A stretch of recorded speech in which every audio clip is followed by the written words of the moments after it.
IPL 2025 में अपने पहले हार के बाद दिल्ली कैपिटल्स अब घर पर सामना करेंगे राजस्थान रॉयल्स का, जो अपने पिछले दो मुकाबले हारते हुए इस मुकाबले में आ रहे हैं। मैच का प्रीव्यू करने के लिए ESPN cricket for time out Hindi में हमारे साथ शामिल है अंबती रायडू। रायडू, शुक्रिया आपके वक्त के लिए। Thank you. दिल्ली आखिरकार एक मैच हार गए हैं।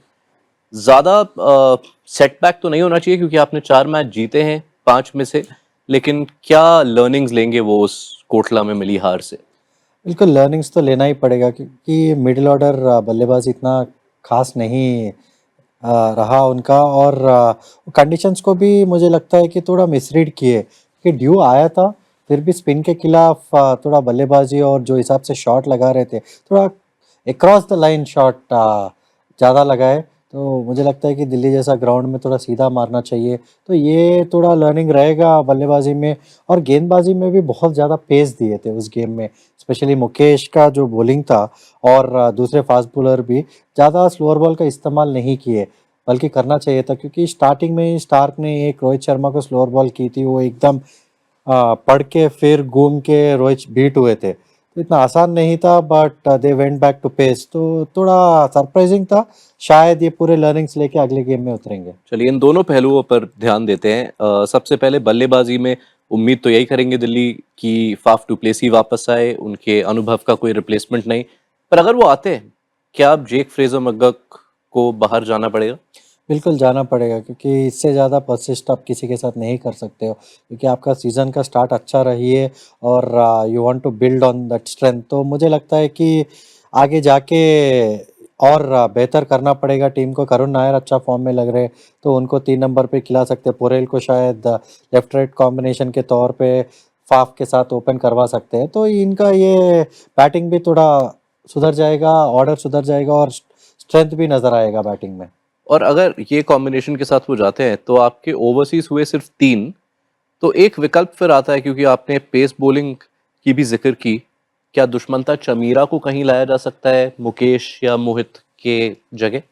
नहीं, मुझे नहीं लगता है कि पेस का उतना ज़रूरत है उस पिच के ऊपर। उस पिच के ऊपर ज़्यादातर कंट्रोल और स्मार्टनेस की ज़रूरत है, क्योंकि आप ऐसा बॉलिंग करना चाहते हो जिधर बॉल पड़ के आपको स्टंप पे लगे। आपको बॉल पड़ के फिर स्टंप के ऊपर अगर जाने लगा है, अगर कोई लंबा फास्ट बॉलर है या ज़्यादा गति के साथ डाल रहे हो, तो छोटा ग्राउंड है, तो वो एक डिसएडवांटेज भी बन सकता है। तो मोहित और मुकेश अच्छा काम करेंगे उस ग्राउंड पे, मगर उनको थोड़ा स्मार्टली ऑपरेट करना पड़ेगा, स्लोअर गेंद की ज़्यादा इस्तेमाल करना पड़ेगा। और स्लोअर गेंद जब डाल रहे हो ऐसे पिच के ऊपर, आपको गुड लेंथ या शॉर्ट ऑफ गुड लेंथ पे डालना पड़ेगा। आपको शॉर्ट जो स्लोअर गेंद डालते हैं बाउंसर के तौर पे, वो शायद ज़्यादा काम नहीं करेगा इस पिच के ऊपर, या और आगे तो बिल्कुल ही काम नहीं करेगा, बट वो बीच वाला गुड लेंथ वाला लेंथ बहुत इफेक्टिव रहेगा इस पे। और अगर मिचेल स्टार्क की बात करें तो पहले 2 मैचेस में 8 विकेट लिए थे, जोरदार शुरुआत थी उनकी सीजन की, पर उसके बाद 3 मैच में 1 विकेट। उन्हें क्या एडजस्टमेंट लानी पड़ेगी कोटला में डालते हुए? कोटला में जैसा हमने जिक्र किया है, स्लोअर गेंद की ज़्यादा इस्तेमाल करना पड़ेगा, थोड़ा बाहर जो स्क्रैम्बल सीम डालते हैं वो भी डालना पड़ेगा, उसके साथ साथ एक इन स्विंगर बनती है। मगर अगर आप पहले ओवर में आप ये सोचोगे कि मैं स्विंग के साथ ऊपर गेंदबाजी करके मैं बैट्समैन को आउट करूंगा, तो फिर रन पड़ेंगे, क्योंकि बैट्समैन भी तैयार है, उनको पता है कि आप आगे आके स्विंग कराना चाहते हो, और कोटला में इतना इफेक्टिव नहीं रहेगा वो, तो उनको दूसरे गेंद करके उसके बीच में एक इन स्विंगर डालना पड़ेगा, ताकि बैट्समैन को आप ऑफ गार्ड पकड़ सकते हो। राजस्थान की ओर रुख फरमाएं तो उनकी गेंदबाजी में जो 2 स्पिनर्स हैं, जो 2 फ्रंटलाइन स्पिनर्स हैं, हसरंगा और तीक्षणा। हसरंगा का एक मैच था जहां उन्होंने 4 विकेट लिए थे, लेकिन उसके अलावा काफी ठंडे रहे हैं। तीक्षणा ने बहुत रन गंवाए हैं। क्यों बात नहीं बन रही राजस्थान के स्पिनर्स के लिए? बात इसलिए नहीं बन रही है क्योंकि ये लोग इंडियन कंडीशंस को थोड़ा कम जानते हैं और ग्राउंड्स को इतना इतना अच्छी तरह से नहीं जानते हैं, तो ये अपने स्ट्रेंथ के ऊपर निर्भर कर रहे हैं, ना कि कंडीशंस पे। क्योंकि आप जब आईपीएल में सक्सेसफुल रहना चाहते हो, आपको हर ग्राउंड का जानकारी होना चाहिए कि ये ग्राउंड पे कौन सा लेंथ काम करता है, क्या लाइन काम करता है, कौन सा गेंद ज़्यादा इफेक्टिव रहता है, या टॉप स्पिन इफेक्टिव रहता है या साइड स्पिन इफेक्टिव रहता है। तो ये इसका जो जानकारी है वो शायद उनका मैनेजमेंट उनको बेहतर देना चाहिए, और वो हिसाब से प्लान बना के आपको डालना पड़ेगा। और ये दोनों अच्छे स्पिनर है, कमबैक तो ज़रूर करेंगे, बट मुझे लगता है कि थोड़ा बहुत गेंदबाजी से ज़्यादा उनका बल्लेबाजी में थोड़ा कमियां ज़्यादा नज़र आ रहे हैं। और उस कमी के पीछे काफ़ी बड़ा कारण है बैलेंस, जो कि लगभग हर राजस्थान मैच में वही टॉपिक आता रहता है कि बैटिंग भी जल्दी ख़त्म हो जाती है, बॉलिंग में भी छठा विकल्प हमेशा होता नहीं। अब ये तो बदल नहीं सकता क्योंकि ऑक्शन तो हो चुका है, पर सीज़न के बीच में आप क्या कर सकते हैं टू इम्प्रूव द टीम? देखो, इनका बैटिंग का मुझे लगता है कि सबसे बड़ा प्रॉब्लम है कि ये टॉप के जो 5 बल्लेबाज है, वो सब एक ही तरीके के शॉट मारते हैं।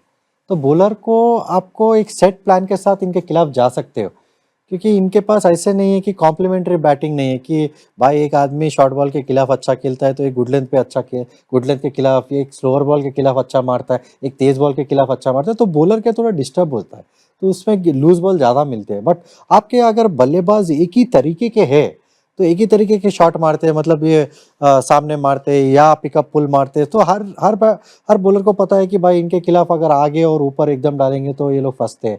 तो इसमें थोड़ा ये लोग फंस रहे हैं, और मुझे अभी भी लगता है कि हेटमायर को आपको आगे ही खिलाना पड़ेगा इस बैटिंग लाइनअप में। और नीतीश राणा जब सक्सेसफुल रहे आपको 3 नंबर पे बल्लेबाजी करते हुए, उनको 3 नंबर रहने दीजिए और हेटमायर को आप 5 नंबर खिलाइए, रयन पराग को उसके बीच में डालिए, तो फिर आपका क्या है, थोड़ा वो बैलेंस दिखेगा।